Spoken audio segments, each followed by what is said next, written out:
مقصد کوئی آپ کے سامنے تقریر کرنا یا جسے کہتے ہیں نا تقریر جھاڑنا نہیں ہے.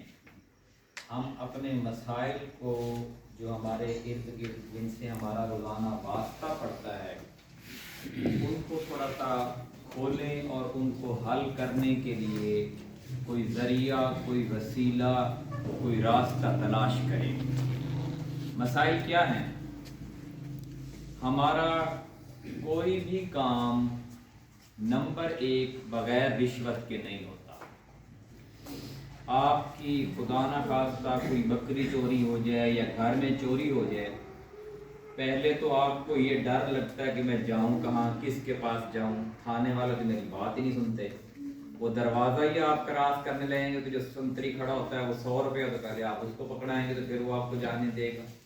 پھر منشی بیٹھا ہوگا 500 روپیہ اس کو دیں گے، پھر وہ درخواست لکھے گا. پھر ایس ایچ او کہے گا پھر گاڑی میں پیٹرول ڈلوائیں، پیٹرول ہی نہیں ہے تو پھر آپ کے چوروں کے لیے. یہ ایک مثال ہے. اسی طرح آپ محکمہ مال کے پاس چلے جائیں، کوئی بھی پٹواری بغیر پیسے کے آپ کو نقل نہیں دیتا. ہو سکتا ہے آپ میں سے کوئی پٹواری بیٹھا ہو یہاں پہ، تو یہ مجھے خود جو واسطہ پیش ہے، کوئی بھی پٹواری بغیر رشوت کے، بلکہ اس کا منشی، پھر آگے سے اس کا منشی جو کہ گورنمنٹ ملازم ہی نہیں ہوتے، وہ بھی بغیر پیسے کی آپ کی انٹری نہیں کرتے. کسی بھی سرکاری ادارے میں، وابڈہ میں آپ چلے جائیں، بغیر رشوت کے آپ میٹر نہیں لگوا سکتے. جب سارا کام آپ نے رشوت دے کر ہی کروانا ہے تو پھر یہ پارٹیاں بننے کا اور پارٹیوں کو ووٹ دینے کا اور پھر یہ ملک بننے کا اور ملک کو جو ہے وہ نعرے لگانے کا اور آزاد ہونے کا اور آزادیاں منانے کا، یہ سارا پھر اس کا کیا فائدہ ہے؟ یہ ٹیکس دینے کا، آپ اتنا ٹیکس، میں اور آپ ہم ٹیکس دیتے ہیں. 100 روپے کا لوڈ کروائیں تو 20-25 روپے ٹیکس کٹ جاتا ہے. آپ صابن کی ایک ٹکیا لیں تو اس کے اوپر 15-20 روپے ٹیکس کٹ جاتا ہے جو ہر غریب آدمی لیتا ہے. آپ 1 لیٹر پیٹرول ڈلوائیں تو 150 روپے ٹیکس کٹ جاتا ہے، وہ ہر غریب امیر سارے ڈلواتے ہیں.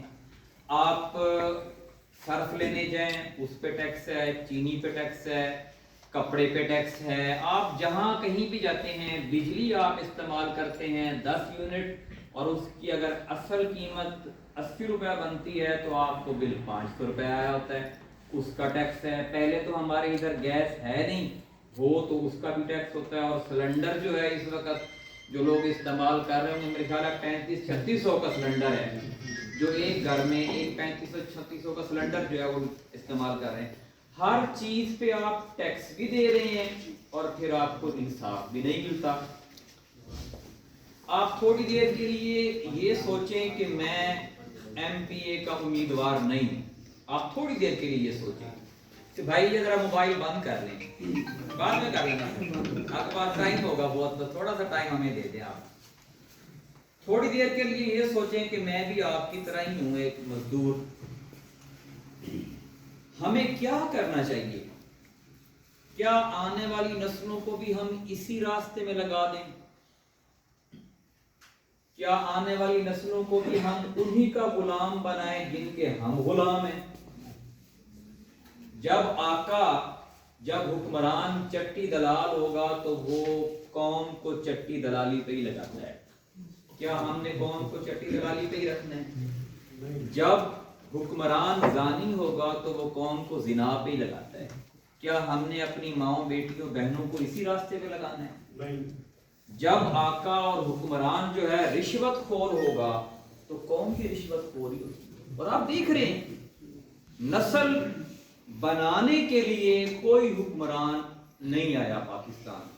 میں نے تو جتنی بھی جماعتیں دیکھی ہیں بس یہی نعرہ ہوتا ہے، تسی میرے بھرا میں تہاڈا بھرا، اپنا ماں اپنا سارا سانجا، یا اپنی پگاں وٹیاں ہوئیاں، آپ ایک برادری دے لوگ ہیں، آپ سرائکی، آپ پنجابی ہیں، آپ اردو ہیں، ایک علاقے کا اپنا ڈوک سکھ سانجے. یہ کیا سیاست ہے؟ یہ تھوڑی سیاست ہوتی ہے کہ ہم ایک ہی علاقے میں رہتے ہیں اس لیے آپ ایک دوسرے کو لوٹتے رہیں.